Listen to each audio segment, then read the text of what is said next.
26 years ago, just days before Christmas in 1992, a young primary school teacher in Lancaster County, Pennsylvania, failed to show up for class. As colleagues began noticing her unusual absence, none of them could have imagined that inside the small flat where she lived, a tragedy had unfolded hours earlier. The normally quiet community was soon left in shock as news spread. The young woman, admired by her students and respected by those who knew her, had lost her life under deeply mysterious circumstances, leaving behind a question nobody could answer. Investigators immediately launched a major inquiry. Thousands of names were reviewed. Numerous leads were pursued. Important evidence was collected within the very first hours of the investigation. Among the material recovered was a DNA sample that experts believed might one day identify the person responsible. But the technology available in the early 1990s was not advanced enough to turn that hope into reality. As time passed, the investigation gradually lost momentum. Leads emerged and disappeared. Theories were developed, examined, and ultimately ruled out. Year after year went by, yet the answer remained beyond reach. The case file remained preserved within law enforcement archives. The original detectives eventually retired. A new generation of investigators inherited the case. The victim's family continued waiting. Friends continued remembering her. Meanwhile, the person who had left evidence behind at the scene appeared to have slipped beyond suspicion altogether. Then, in 2018, a breakthrough in investigative genetic genealogy began to change everything. What had remained silent for more than 2 decades suddenly became the key to unlocking the oldest mystery in the case. Within a relatively short period, investigators discovered a path that had never previously existed. And when an identity finally emerged, the result not only brought one of Pennsylvania's most well-known cold cases to a close, but also left the wider community stunned. Because for 26 years, the man they had been searching for had not been hiding in the shadows. He had been living in plain sight, and that revelation changed the entire story. Before we go any further into this case, let us know where you're watching from. And if you enjoy cold case investigations that are finally solved years later through modern forensic technology, don't forget to subscribe so you won't miss our upcoming cases. The winter of 1992 settled over Lancaster County, Pennsylvania, with the familiar atmosphere that arrives during the final weeks of the year. Quiet suburban streets were decorated with Christmas lights. Local shops were becoming busier as the holiday season approached, and families across the area were preparing for the celebrations ahead. It was a region known for its close-knit communities, where many residents had lived for generations, and where recognizing familiar faces around town was simply part of everyday life. For most people, Lancaster was the sort of place where neighbors still greeted one another in passing, where children headed off to school each morning with a sense of security, and where serious crime seemed like something that happened somewhere else. Among those living in that community was Christy Mirak, a young teacher building the career she had always dreamed of. At 25 years of age, Christy taught Year 6 at Rorastown Elementary School. Those who worked alongside her remembered a woman full of energy, deeply committed to her students, and known for bringing genuine enthusiasm into the classroom each day. For Christy, teaching was far more than a job. It was something she truly loved. Years later, colleagues would recall how she often spent extra time preparing lessons, looking for ways to help students build confidence, and working hard to create a positive learning environment for the children in her care. Friends described Christy as outgoing, approachable, and easy to like. She had a natural sense of humor, enjoyed talking with people, and possessed a warmth that made others feel comfortable around her. To her family, she was a devoted daughter and sister who remained close to those she loved despite the demands of a busy life. People who knew Christy often mentioned her smile before mentioning anything else. By late December, the festive season was everywhere. Christmas was only days away. At Rorastown Elementary School, students were eagerly counting down to the winter holidays. Teachers were finishing their final tasks before a short break from the classroom. Like everyone around her, Christy was making plans for the days ahead. There was nothing to suggest her life was approaching a tragic turning point. To those who saw her during those final days, everything appeared entirely normal. She continued teaching, chatting with colleagues, preparing lessons, and focusing on the students she cared so much about. No one had any reason to believe that within a very short time, the name Christy Mirak would appear in news reports across Pennsylvania and become the center of an investigation that would remain unresolved for more than a quarter of a century. Yet it was that sense of normality that made what followed so difficult for people to comprehend. Because as the winter of 1992 entered the final week before Christmas, nobody knew that the Lancaster community was about to face an event that would haunt it for decades to come. 20 December 1992 passed as an entirely ordinary day in the life of Christy Mirak. Nothing unusual appeared in her schedule. The final days before Christmas were typically a busy period for teachers, and Christy was no exception. Much of her time was devoted to teaching, preparing end-of-year classroom activities, and completing the tasks that needed to be finished before the school broke up for the winter holidays. As afternoon gave way to evening, Christy returned to her flat in Lancaster. It was a quiet residential area where daily life generally followed a steady routine. Homes and apartment buildings throughout the neighborhood were decorated for the festive season. Christmas lights glowed outside many properties, creating the familiar atmosphere seen across America in late December. To those living nearby, that evening seemed no different from countless others that had come before. Inside her flat, Christy prepared for the following day's work. With only a few days remaining before the Christmas break, there were still responsibilities waiting for her at school. Based on what investigators later determined, she intended to get up early the next morning and head to class as usual. Her plans for the day ahead were already in place. There was no evidence to suggest she felt concerned or sensed any danger approaching. As darkness settled over Lancaster County, most residents were winding down for the evening. Roads became quieter. Families gathered together, enjoying the warmth and excitement of the holiday season. No one knew that only a few hours later, a case that would shock the entire community was about to unfold in the heart of what many considered a peaceful area. On the morning of December 1992, the normal routine began at Rorastown Elementary School just as it did every other day. Teachers arrived, students gradually filled the classrooms. Yet as the morning progressed, one unexpected absence began attracting attention. Christy Mirak had not arrived. At first, those around her assumed she may have encountered a minor problem on her way to work or had been delayed for some ordinary reason. Christy was known for being dependable, and arriving late was highly unusual for her. That was precisely why the continuing silence began to concern her colleagues. Several phone calls were made, but none were answered. Time continued to pass. No one could reach her. The feeling of unease steadily grew throughout the school where Christy worked. What initially seemed like a simple delay no longer felt routine. Eventually, after every attempt to contact her failed, Principal Harry Goodman decided to drive to Christy's flat himself to check on her welfare. He believed she might be dealing with a medical issue or some other emergency that had prevented her from coming to school. But when he arrived, what awaited behind the door of her flat was not a simple explanation for an unexpected absence. It was the beginning of an investigation that would span 26 years and become one of Pennsylvania's most well-known cold cases. When repeated attempts to reach Christy Mirak went unanswered, Principal Harry Goodman decided to visit her flat on the morning of December 1992. At first, he assumed there might have been an unexpected problem preventing her from getting to school or answering her phone. However, the closer he got to the young teacher's residence, the stronger his sense that something was wrong became. Failing to arrive at work without notice was completely out of character for Christy, whose reliability was well known to everyone around her. As soon as he entered the flat, Harry Goodman realized that something was seriously amiss. The scene inside suggested that a significant incident had taken place only hours earlier. He immediately contacted police. Within a short time, law enforcement officers and crime scene specialists arrived to secure the area. The hours that followed were devoted to documenting every detail inside the residence. Investigators quickly determined that this was neither an accident nor a natural death. All available evidence indicated that Christy had become the victim of an attack within her own home. For those leading the inquiry, that was the moment the matter shifted from a routine welfare check to a major criminal investigation. Forensic specialists began their examination with great care. Every trace of potential evidence was collected, recorded, and preserved. Among the most significant discoveries were biological samples that investigators believed may have belonged to the individual who had been inside the flat at the time of the incident. DNA technology in the early 1990s was still limited compared with modern standards, yet detectives understood that these materials could prove crucial in the future. As a result, everything was retained under the strictest evidence handling procedures. Meanwhile, news of the tragedy spread rapidly throughout Lancaster County. The sudden loss of a young teacher just days before Christmas left the community stunned. Students, parents, colleagues, and neighbors all found themselves asking the same question. What had happened inside that flat on a winter morning in 1992? Yet the biggest question still remained unanswered.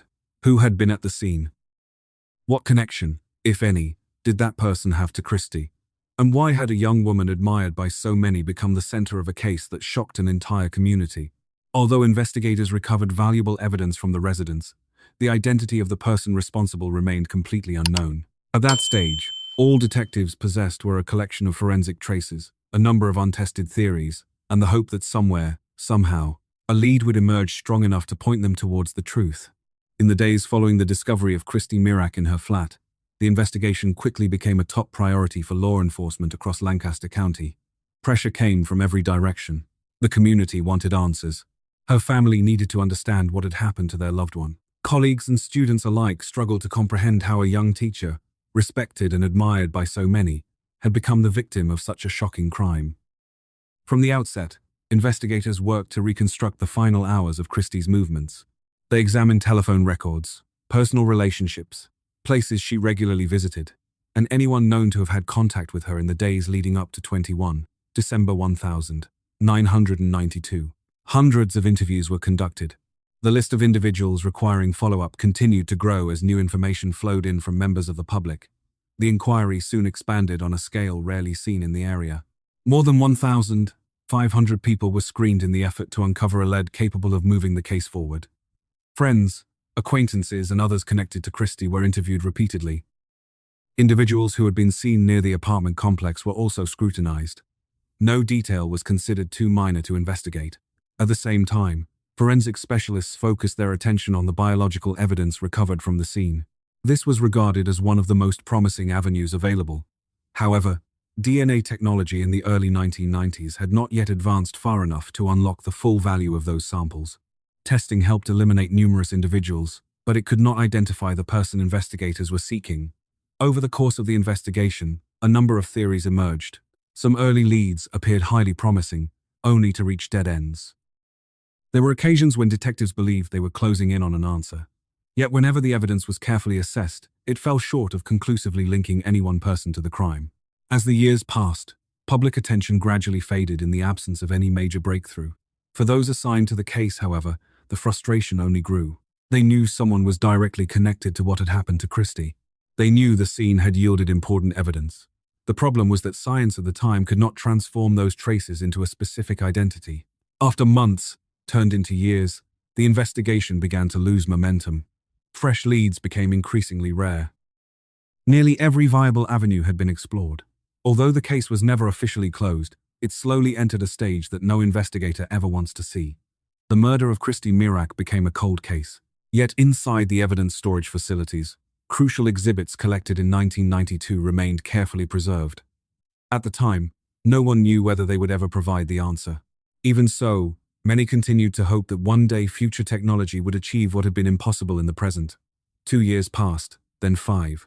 Before long, an entire decade had gone by. Life in Lancaster County continued to move forward as it always had. The students once taught by Christy Mirak grew up, graduated, and moved on to new chapters of their lives. Neighborhoods changed with time. Long-standing businesses closed their doors, while new developments took their place. Yet for Christie's family, it often felt as though time had stopped on that winter morning in 1992. Each Christmas season brought renewed memories of that painful period. While many families gathered to celebrate and enjoy time together, Christie's loved ones continued to live with an absence that had never truly faded. What made it even harder was not only the loss itself, but the fact that no one could fully explain what had happened or identify the person responsible. Within law enforcement offices, the case never disappeared. Although it no longer made regular headlines, the files remained carefully preserved. Over the years, new investigators inherited the work of those who came before them. Each generation regarded it as a special case, an unfinished story they hoped one day to complete.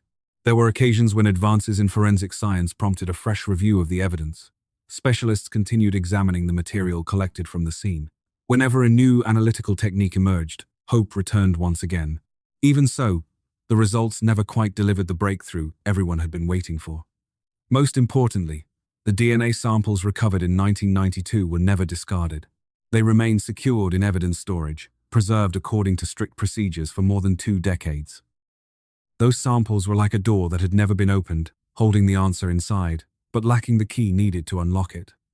Throughout those years, Christie's family never completely lost hope. Neither did the investigators. As the case grew older, they remained convinced that science would continue to advance. One day, what seemed impossible might become achievable. Then, as the 2010s unfolded, the development they had been waiting more than 20 years for finally began to emerge. A new technology was producing remarkable results across the United States. In case after case, investigations once thought beyond solving were suddenly moving towards answers. Before long, that technology would find its way to the file bearing Christy Mirak's name. And for the first time in 26 years, the investigation could genuinely see a light at the end of the tunnel. By the time the Christy Mirak case reached its 26th year without a resolution, many people had begun to believe the truth might remain buried in the past forever. The investigators who had worked the case in its earliest days had long since retired or moved on to other assignments. Many witnesses could no longer clearly recall the details of 1,992. Some individuals connected to the investigation had even passed away. As is often the case with long unsolved crimes, every passing year seemed to make the prospect of finding answers more difficult. Yet while time appeared to be working against investigators, a quiet revolution was taking place in forensic science. As the 2010s progressed, advances in DNA analysis began transforming the way law enforcement approached unresolved cases. Rather than relying solely on direct matches within traditional criminal databases, specialists could now trace family connections through investigative genetic genealogy. The technology quickly gained national attention as a growing number of decades-old cases were unexpectedly solved. Files once considered impossible to crack were returning to the desks of cold case detectives across the United States. For many investigators, this was far more than a new tool. It was like a door finally opening after years of being locked shut. In Lancaster County, prosecutors and detectives followed these developments closely. They knew that DNA evidence collected from the 1,992 crime scene had been carefully preserved in storage. For more than 2 decades, those samples had remained untouched, waiting for a method advanced enough to unlock their full potential. In 2018, that opportunity finally arrived. The Lancaster County District Attorney's Office partnered with Parabon Nanolabs, a company at the forefront of investigative genetic genealogy. At the same time, they worked alongside C.C. Moore, a specialist widely recognized as one of the leading experts in using DNA family trees to identify suspects in cold cases. The DNA recovered from the scene in 1992 was submitted for advanced analysis. The resulting data was then compared through GEDmatch, a platform where millions of Americans had voluntarily shared genetic information to explore their ancestry and connect with distant relatives. For the first time since Christy Mirak's death, the investigation was no longer standing still. Detectives now had more than an unidentified DNA profile. They finally had a path to follow, and that path was leading them closer than ever to the person they had been searching for over the previous 26 years. After the Christy Mirak case entered its 26th year without a resolution, many people had begun to believe the truth might remain buried in the past forever. The investigators who had worked the case in its earliest days had long since retired or moved on to other assignments. Many witnesses could no longer clearly recall the details of 1,992. Some individuals connected to the investigation had even passed away. As is often the case with long unsolved crimes, each passing year seemed to make the prospect of finding answers more difficult. Yet while time appeared to be working against investigators, a quiet revolution was taking place in forensic science. Throughout the 2010s, advances in DNA analysis began transforming the way law enforcement approached unresolved cases. Rather than relying solely on direct matches within traditional criminal databases, specialists could now trace family connections through investigative genetic genealogy. The technology quickly attracted national attention, as a growing number of decades-old cases were unexpectedly solved. Files, once considered impossible to crack, were suddenly returning to the desks of cold case detectives across the United States. For many investigators, this was more than just a new tool. It felt like a door had finally opened after years of being locked shut. In Lancaster County, prosecutors and detectives followed these developments closely. They knew that biological evidence collected from the 1,992 crime scene had been carefully preserved. For more than 2 decades, those samples had remained untouched, waiting for a method advanced enough to unlock their full potential. In 2018, that opportunity finally arrived. The Lancaster County District Attorney's Office partnered with Parabon Nanolabs, a company at the forefront of investigative genetic genealogy. At the same time, they worked alongside C.C. Moore, a specialist widely recognized as one of the leading experts in using DNA family trees to identify suspects in cold cases. The DNA recovered from the crime scene in 1992 was submitted for advanced analysis. The resulting genetic profile was then compared through GEDmatch, a platform where millions of Americans had voluntarily shared their DNA information to explore their ancestry and connect with distant relatives. For the first time since Christy Mirak's death, the investigation was no longer standing still. Detectives now had more than an unidentified DNA profile. They finally had a path to follow, and that path was leading them closer than ever to the person they had been searching for throughout the previous 26 years. When the DNA comparison results were delivered to the investigative team, the atmosphere inside the office reportedly fell almost silent. After more than 26 years spent pursuing a mystery that once seemed impossible to solve, detectives finally had what generations of investigators had been searching for: a specific identity. The individual identified was Raymond Charles Rowe. For most members of the public, the name initially meant very little.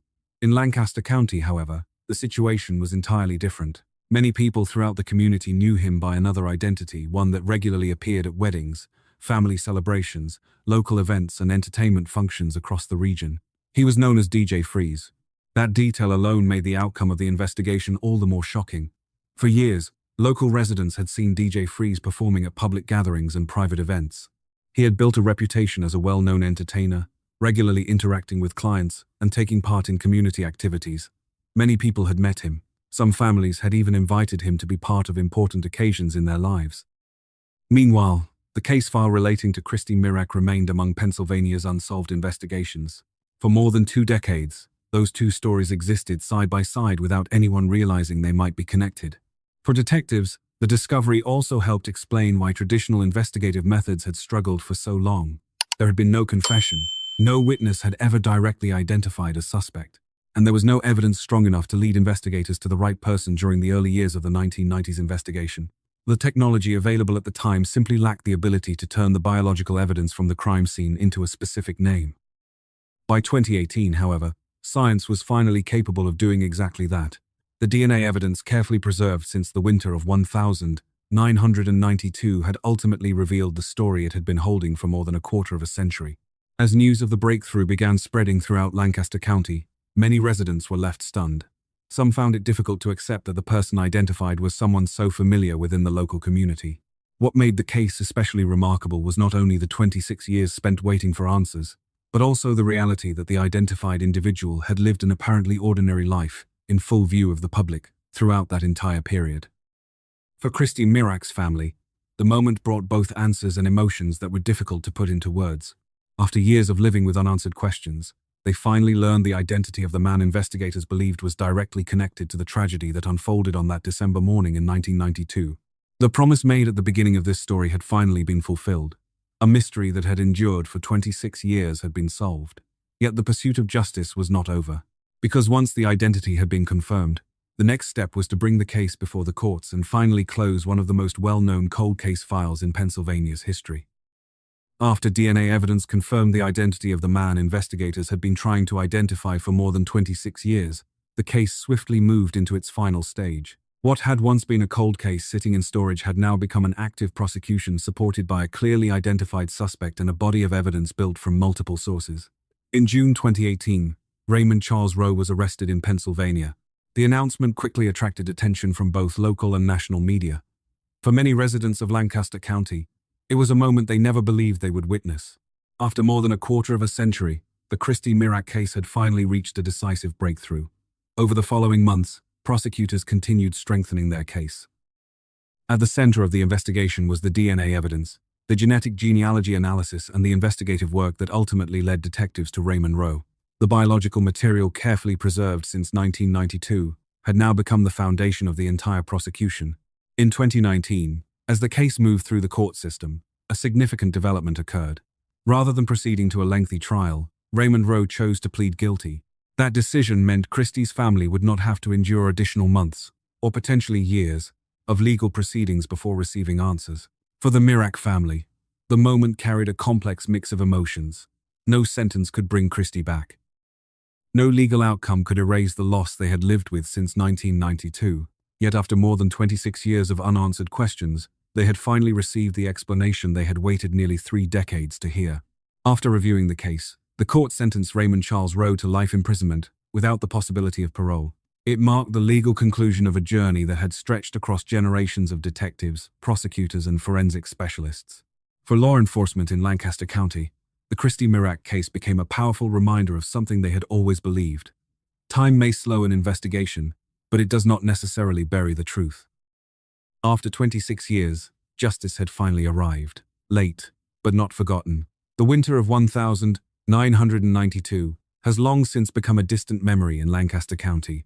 The students who sat in those classrooms that year have grown up. Many have built families of their own, established careers, and watched their community change with the passing decades. Yet one story never completely faded from the minds of those who knew it. For many years, the case file sat quietly inside police archives. Outside those records rooms, life carried on. Roads became busier, neighborhoods expanded, and a new generation grew up knowing little about the tragedy that had once shaken the entire community in the days leading up to Christmas. What endured was not old newspaper coverage or witness statements gathering dust with age. What remained was the memory of a young teacher who devoted so much of herself to her students and to the profession she loved.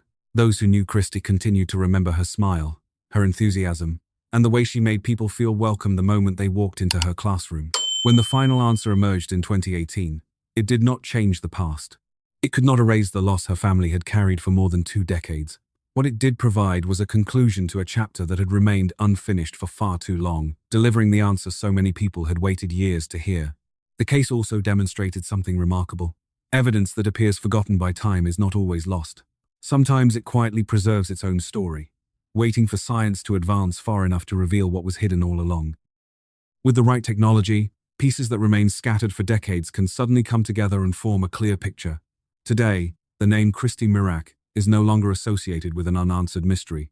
Instead, it is remembered as a testament to the determination of those who refuse to give up, to the importance of preserving evidence with care, and to the extraordinary capabilities of modern forensic science. Because time can obscure many things, but it cannot keep the truth hidden forever.